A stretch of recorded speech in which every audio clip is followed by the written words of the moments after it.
வணக்கம் நண்பர்களே, இந்த வீடியோல நம்ம டிஸ்கஸ் பண்ண போற டாபிக் ஆர்சிபி வின் பண்ண காரணம் என்ன, இந்த ஒரு IPL 2025 final against Punjab Kings. இசலா கப் நமுது அப்படின்னு சொல்லி ஆர்சிபி ஃபேன்ஸ் சும்மா வேற லெவல்ல கொண்டாடிட்டு இருக்காங்க. They deserve it. RCB team அவங்க விளையாடுற விதத்தை பார்க்கும்போது பாத்தீங்கன்னா கண்டிப்பா they deserve to win this made in IPL trophy. அதுல எந்த டவுட்டுமே கிடையாது. சோ அவங்க மேஜரா வின் பண்ண காரணம் என்னன்னு பாத்தீங்கன்னா அவங்க மேபி ஒரு 180 அடிச்சிருக்கலாங்க. ஓகே, பட் ஸ்டில் அந்த ஒரு ஸ்லோ விக்கெட்ல அந்த 180 வாஸ் a good score. அந்த 180 வரதுக்கு வந்து பாத்தீங்கன்னா ஒரு முக்கியமான ரீசன் ஜிதேஷ் சர்மாவோட அந்த ஒரு கேமியோ.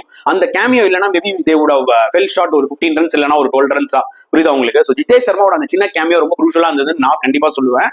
அண்ட் முக்கியமா வின் பண்ண காரணம் போலிங்னால தாங்க. தி ஹீரோ இஸ் கண்டிப்பா குருணால் பாண்டியா. அதுக்கு தான் ஒரு மேன் ஆஃப் தி மேட்ச் வாங்கினாரு. அவர் எடுத்த அந்த 2 crucial wickets off Prabhsimran and especially Josh Inglis, அது ரொம்ப குரூஷியலா இருந்தது. அதுல எந்த டவுட்டுமே கிடையாது. அண்ட் அதுக்கப்புறம் லாஸ்டா வந்து செமையா கண்ட்ரோல் பண்ணாங்க அவங்க ஃபாஸ்ட் பவுலர்ஸ். ஹேசல்வுட்டா இருக்கட்டும் இல்ல புவனேஸ்வர் குமாரா இருக்கட்டும், அவங்க எல்லாம் செமையா கண்ட்ரோல் பண்ணாங்க.